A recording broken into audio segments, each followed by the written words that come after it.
A gente volta a falar sobre o grande assunto de hoje aqui do Brasil, né, que é a CPI e do INSS, mas a crise entre os Estados Unidos e o Brasil, e em especial os ministros do STF, tem se agravado semana a semana.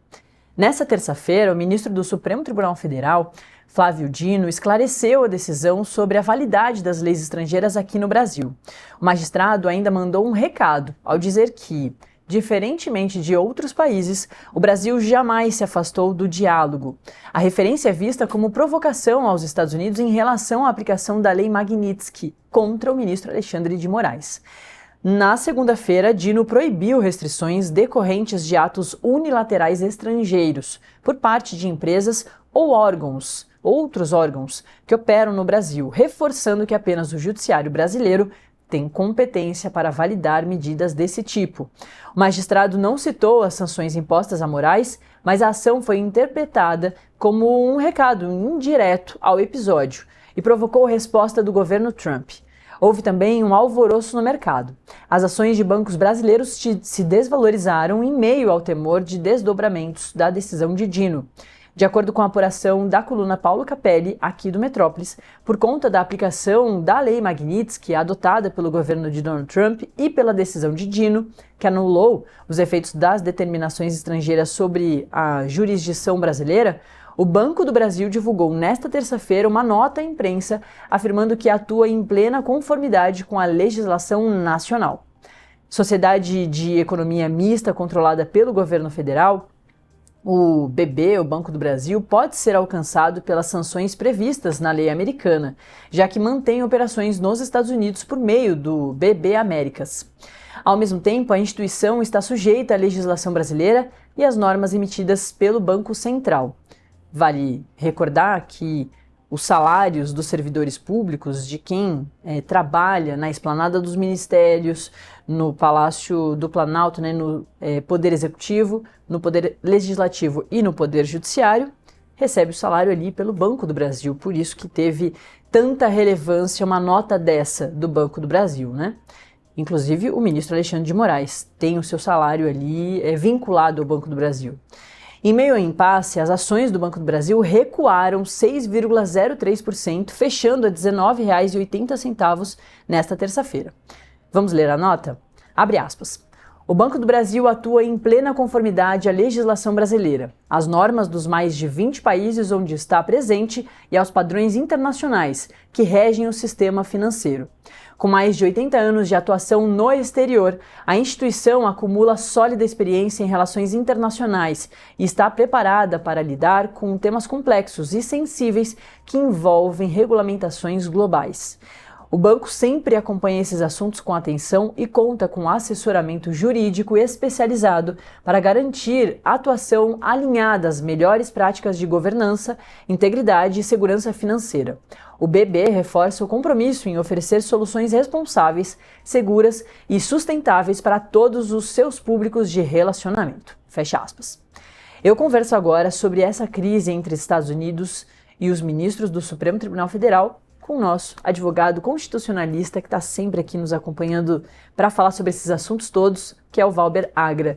Valber, muito obrigada pela presença de novo, bom dia. Fazia tempo que a gente não conversava, hein, Valber?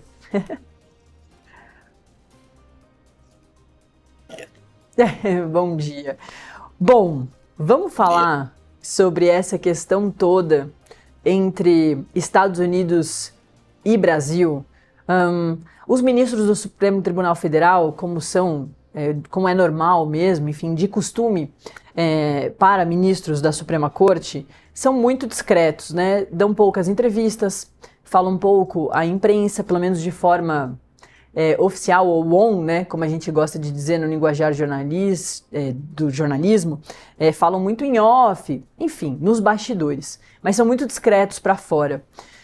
Só que essa semana a gente teve um outro ministro do Supremo Tribunal Federal brasileiro, o ministro Flávio Dino, falando sobre essa questão de forma indireta, porque ele não menciona a situação do ministro Alexandre de Moraes na Lei Magnitsky, de algum tempo atrás, mas ele diz que dentro do Brasil, quem manda é o Brasil.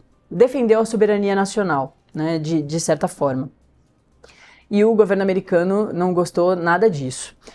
Eu queria que você falasse, Valber, sobre o que as instituições podem fazer dentro aqui, né, do nosso país, ou se elas ficam realmente divididas, porque é uma questão complexa, já que são bancos brasileiros, mas com ações, com ligações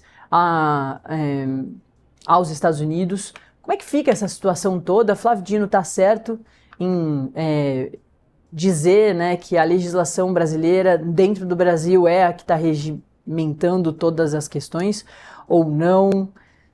Enfim, queria que você falasse um pouquinho dentro do que é possível de ser feito aqui dentro do nosso país de forma externa, né?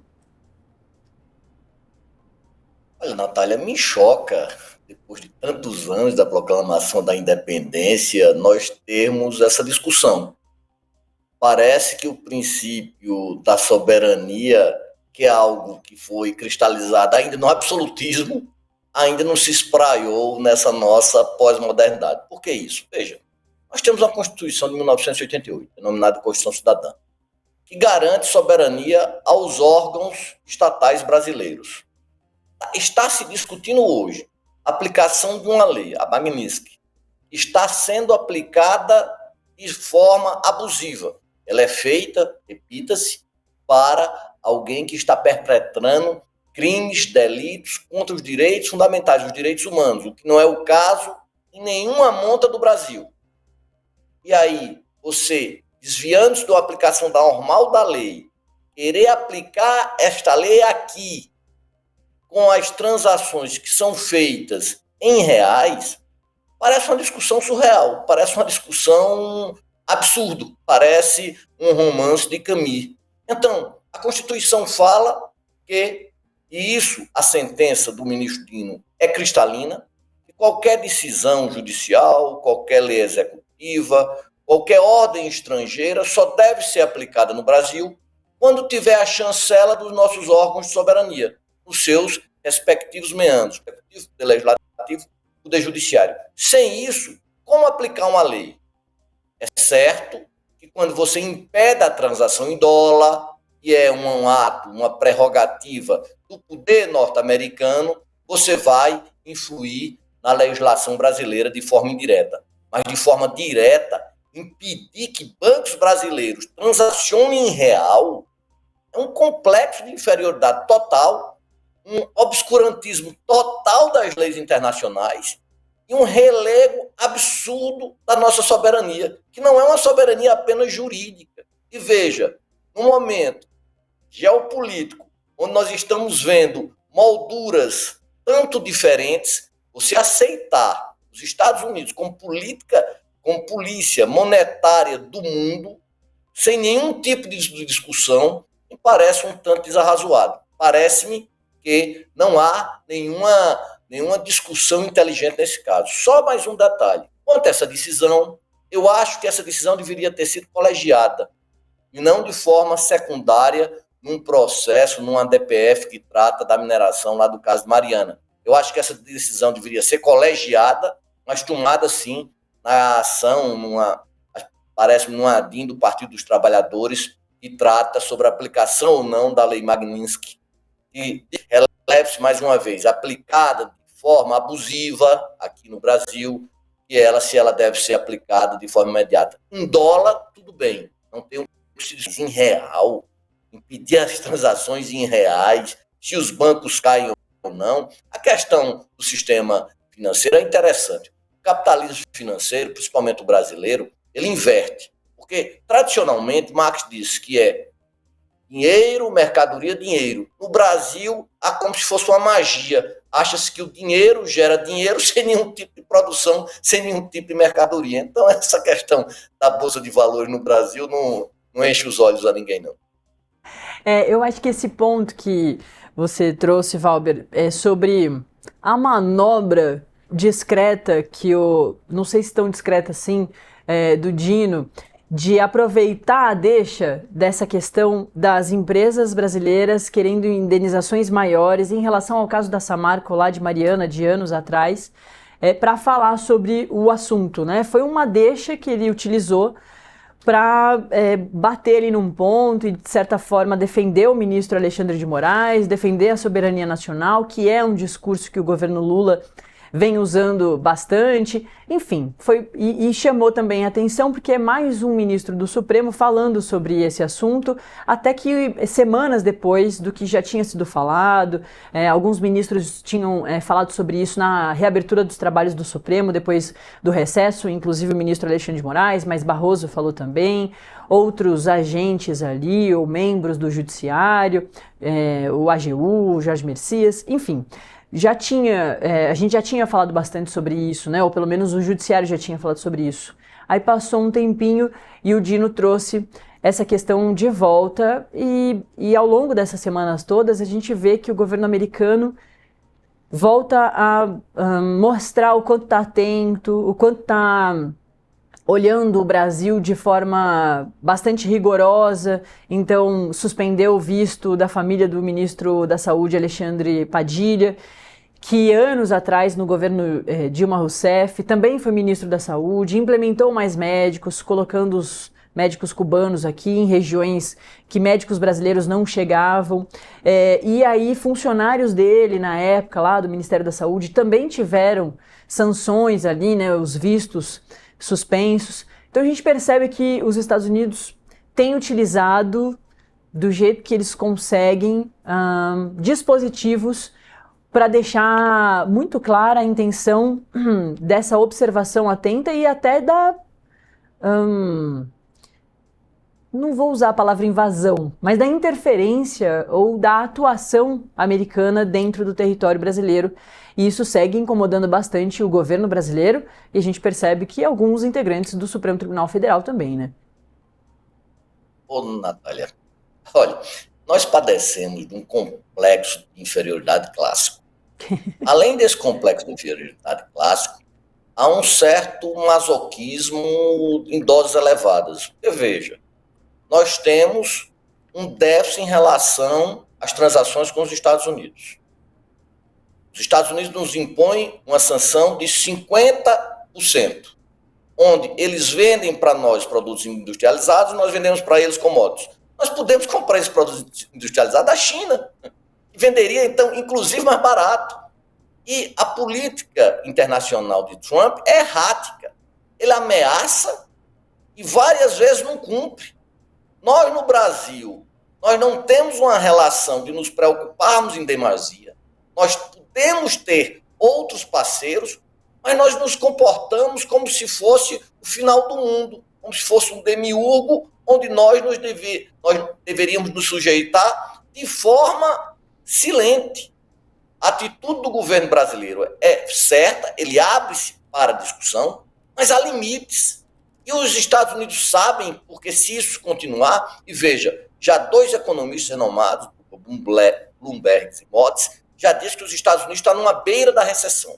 Então, há limites, inclusive, para eles, para essa política absurda de tarifas, porque a tarifa vai aumentar a inflação, fatalmente aumentará os juros, e aumentando inflação e juros, esse dinheiro que sobrevém da tarifa não vai dar para pagar o custo de um déficit de em torno de 35, 37 trilhões de dólares. Então, veja, nós não discutimos isso. Nós dizemos, vamos cumprir ou não. É como se fosse um grande pai, nós devêssemos nos submeter, mesmo se esse pai desse leis de formas arbitrárias. Veja que é um complexo edipiano muito forte da sociedade brasileira que não discute.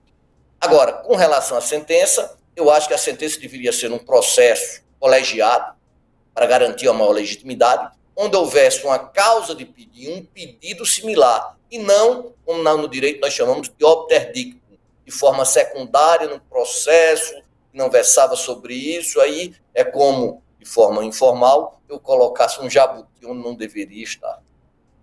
Perfeito.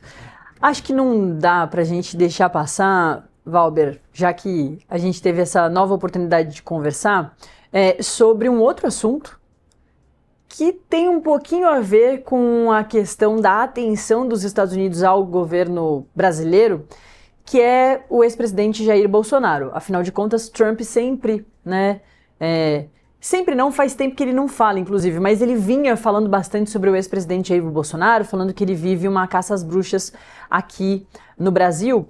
E tem essa tensão também dentro do Brasil de o julgamento do ex-presidente Jair Bolsonaro está chegando, começa no dia 2 de setembro, agora já tem data marcada, e tem essa tensão de, a depender do que acontecer, essa situação entre Estados Unidos e Brasil deve piorar.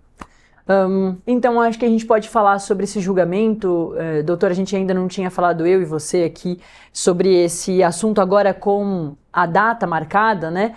O que a gente pode esperar do julgamento agora da trama golpista, da suposta trama golpista?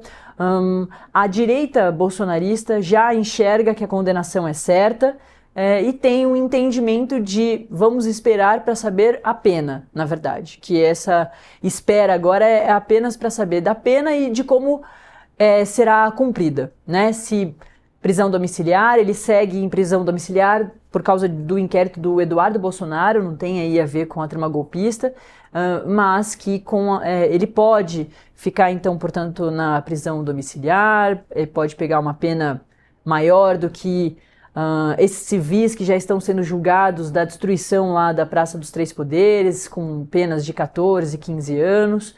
Tem um entendimento de que ele pode pegar, então, uma pena maior do que isso. Enfim, queria que você falasse agora, a partir dessa data marcada, o que a gente pode esperar. Será um julgamento longo, né, pelo que a gente imagina, já que é também um julgamento inédito. Tem um ex-presidente da República e diversos integrantes das Forças Armadas, de outros órgãos tão importantes quanto a ABIN, por exemplo, respondendo sobre as suas ações, as suas condutas ali, a partir de uma tentativa de golpe de Estado que é entendida ali pela Procuradoria-Geral da República. Eu queria então que o senhor falasse sobre o que a gente pode esperar aí desse julgamento longo e inédito. Natália, quando você falou que a direita bolsonarista espera uma condenação, não é só a direita bolsonarista, é a direita, a esquerda, o centro, os da extrema esquerda, da extrema direita, mas espera uma condenação por quê? Porque as provas são fartas. Houve cabalmente uma tentativa de golpe de Estado. Ninguém nega isso. Ninguém nega que Bolsonaro teve direito a todos os processos, os atos de defesa, de contraditório, de devido processual possível. O julgamento será longo por quê? Porque é ele mais 7 réus. Porque são 5 crimes. Então, o julgamento, sim, deve ser um julgamento longo. Que a condenação vai sobrevir, não tenho a menor dúvida, não sou pitonista para estar prevendo o futuro, mãe de Ná, fazendo jogo de futuro ao dia, para dizer quanto deve ser a pena. Eu apenas espero que o Estado de Direito possa ser mantido para Bolsonaro ou para qualquer outro doidivana, seja de direita, seja de esquerda, que tente dar golpe de Estado. Isso solidifica a nossa democracia. A questão não é ser de direita ou ser de esquerda, a questão é ser democrata, a questão é ser legalista. Isso é bem claro, uma palavrinha bem clara no Brasil. Interessante que meus estudantes, eu costumo dizer que ser revolucionário no século XXI é ser legalista. Veja que coisa mais antiquada. Com relação a Trump, veja, Trump chegou, quando tomou posse, 20 de janeiro, ele disse que iria acabar a guerra da Ucrânia em 24 horas. Ou seja, é alguém que rugiu. Nós temos aí 7 meses, recebeu Putin, chegou na China, disse que ia colocar sanções absurdas contra a China, está postergando. Ou seja, vamos ser pragmáticos. Na relação Brasil e Estados Unidos, tem alguém que lucra muito, os Estados Unidos. Os grandes conglomerados, os trades da IA, das plataformas, lucram no Brasil, sem gerar um único emprego, mais de 12 bilhões de dólares ao ano. Você acha que ele vai colocar isso em risco? Nós vendemos commodities só, se não é commodity, é aço, ou alguma coisa laminada, ou pré-industrial. Nós não vendemos, fora avião, queriam privatizar, nós não vendemos nada que provoca um ganho ou uma expansão da nossa cadeia produtiva. Então você acha mesmo que esse rugido do leão é um rugido do leão ou é o miar de um gato? Então a pragmática é muito clara. Ele vai insistir até um determinado momento. Ele já deixou claro que as relações, a geopolítica, para para Trump é reduzida a mana e a dinheiro. E dinheiro ele tem muito no Brasil. Ele vai perder isso? É verdade mesmo? Eu não vejo esse tipo de raciocínio na grande mídia. Você acha mesmo que Trump só pensa em dinheiro? Diz, não, eu quero um negócio. Já disse isso várias vezes, em várias entrevistas. Ele vai colocar esse patamar de superioridade que ele tem em relação ao Brasil? Claro que não. Então, o caso Bolsonaro foi uma tentativa, e o que me deixa mais assim, pesaroso é que setores que estão sendo sancionados com essas medidas apoiam. Veja que loucura. Vejam, a síndrome de Estocolmo econômica. Eu sabia que ela era psíquica em relação aos sequestros, uma relação subjetiva. Em relação econômica, veja como o nosso capitalismo é desvairado. Professor, muito rapidinho, o senhor comentou dos seus alunos. Eu queria perguntar como tem sido a expectativa deles, assim, para esse momento que é inédito, né? A gente vai ver um julgamento que nunca aconteceu aqui no Brasil e não aconteceu na América Latina, né? Uma América Latina que é marcada por ditaduras militares no passado, num passado recente, mas que agora a gente vai ter um julgamento sobre a suposta tentativa violenta aí de golpe de Estado, de rompimento do Estado Democrático de Direito. Tem uma atenção dos seus alunos em relação a esse momento que está para acontecer? Eu vou aproveitar a oportunidade de mandar um abraço, estou ontem de férias, aos meus alunos da Faculdade de Direito do Recife, junto com a USP, são as faculdades de direito mais velhas do Brasil, que em 2027 completarão 200 anos. Infelizmente, nós estamos numa divisão crassa maniqueísta, como se houvesse bem e o mal. Ou seja, os petistas entram em determinado júbilo e os bolsonaristas têm uma síndrome de perda, uma síndrome de injustiça. Nós não discutimos a democracia.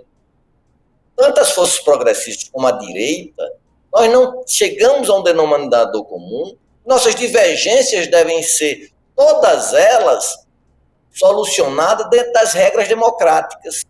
E aí nós começamos um a negar o outro. A teoria de Schmitt como se tivesse um grande inimigo, seja para a direita, seja para a esquerda. Então nós não temos diálogo. As forças não dialogam. Então você tem que escolher forçosamente ser de direita e ser de esquerda. Quem não se enquadra nos dois fica como se fosse um ornitorrinco. Francisco de Oliveira, assim, meio nesse mundo que não se discute. Então, assim, a capacidade de discussão hoje, mesmo no movimento estudantil, mesmo no corpo discente e docente, é muito baixa, infelizmente. E isso é um pecado, tanto da direita como da esquerda. Como é que você tem uma direita, que a direita na Europa é uma direita nacionalista, uma direita que fala de economia, mas nacionalista. A nossa direita só pensa que quer morar em Miami ou em Paris, sem nenhum tipo de produção no Brasil, nos tornarmos novamente uma fazenda, veja, e com o beneplácito de parte da esquerda, é algo surrealista no Brasil. A discussão no Brasil é algo que não é para amadores, garanto a você que é difícil. Olha, gente, é sempre muito bom conversar com o Valber Agra, o nosso advogado constitucionalista que está aqui, assim, eu digo nosso porque está sempre aqui na nossa companhia, explicando esses pontos, né, tão complexos, agora dessa relação Brasil-Estados Unidos, com Estados Unidos muito atentos à Suprema Corte Brasileira, e a Suprema Corte Brasileira, de vez em quando, aí pontuando e batendo o pé na soberania nacional, pela soberania nacional, e também sobre essa questão da trama golpista. Então, com certeza, a gente vai voltar a falar bastante. Valber, muito obrigada, viu? É sempre um prazer. Obrigado a você e um bom dia a todos e a todas. Obrigado. Obrigada. Bom, a gente segue aqui na condução do nosso Acorda Metrópolis. Mandar um abraço para todo mundo que está nos acompanhando aqui pelo nosso canal no YouTube. Dá para você assistir a gente por lá. Acessa lá o canal do YouTube do Metrópolis.com. Mandar um abraço para o François Piaget, que está